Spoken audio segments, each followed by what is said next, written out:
Hello everyone, I am Garima Bhardwaj and I am back with my channel Peekover with a very important DSA topic which is searching. In just 15 minutes, we'll cover two essential search algorithms that every coder should know, that is linear search and binary search. So let's get started. First we'll know about what is searching. So searching is an algorithm which helps us to find the specific element in the collection of data. So here we find the specific element which we want to find from the array. So searching is like a GPS of coding, helping us to find the specific element in data very quickly. So here we will learn two types of very important search algorithms, that are linear search and binary search. So firstly, we will see what is linear search. In linear search, we traverse every index one by one until we find the target element. So let's take an example to illustrate how linear search works. So here we are having one list with numbers 1, 3, 6, 2, 8 and 5, where our target element is 8. So we have to find 8 in this list. So firstly, we'll create an array of size 6 which contains 1, 3, 6, 2, 8 and 5, where we have to find number 8 which is stored in the variable k. So now we'll apply a for loop from I equals to 0 to I equals to array.length in Java, okay?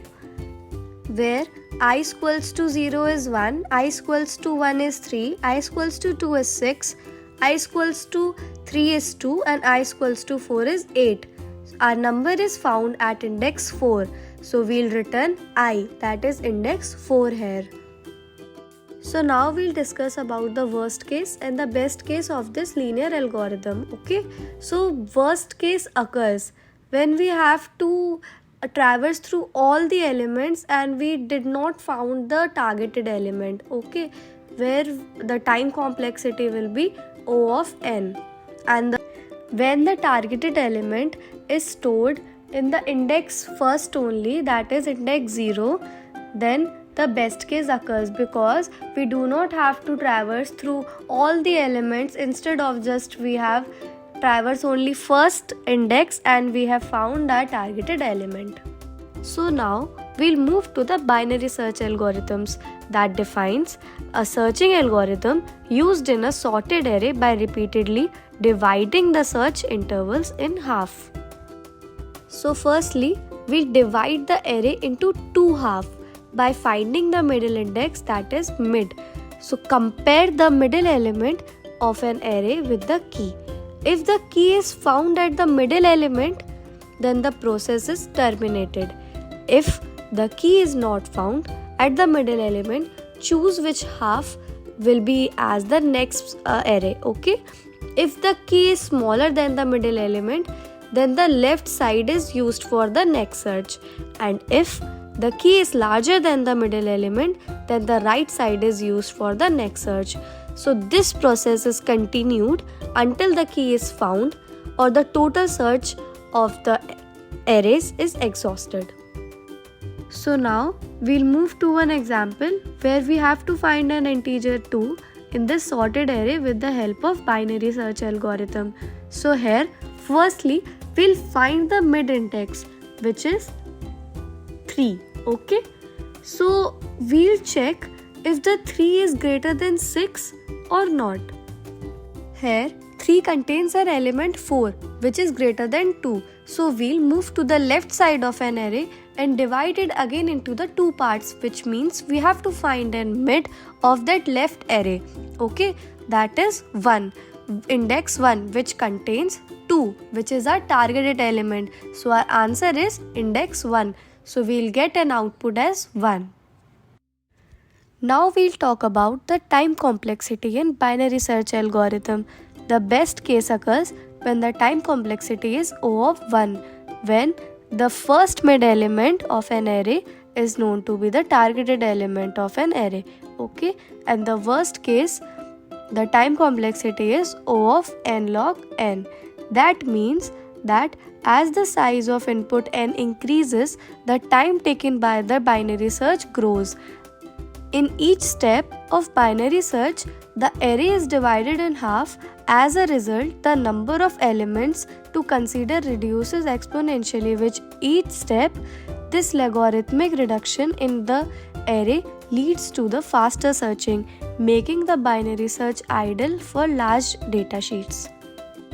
Now move to the code part of the binary search, in which the public class is already defined as binary search, and now we have to make a function which returns the integer type, which is named as binary search, and having a parameter of integer array and targeted element, in which we'll define an left and the right variables, which means left is the first element of the array and the right is the last index of the array. Okay, so here we apply a while loop. So until and unless the left is less than or equals to right, till then find the mid of the array. So to find the mid of the array, we apply the formula, that is left plus in bracket right minus left by 2. If array mid is equals to target, then return mid. Okay, else if array mid is less than target, then shift to the right side of the array, and else shift to the left side of the array, and if the element is not found, return -1. So have a look on some comparisons between linear and the binary search.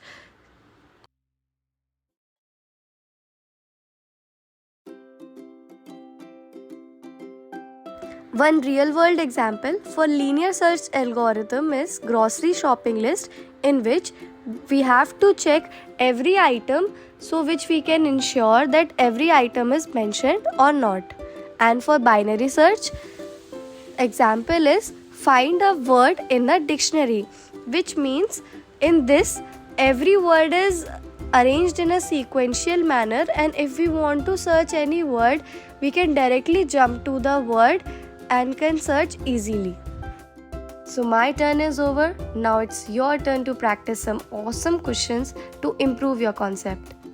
So these are some basic practice questions which I have given to you for a practice purpose to improve your concept in the searching algorithms. I hope this video will clear all your concept related to the searching in the DSA. If you found this video helpful, don't forget to like, share and subscribe for more exciting content. Keep coding, keep exploring, and until next time, keep searching. Okay, bye.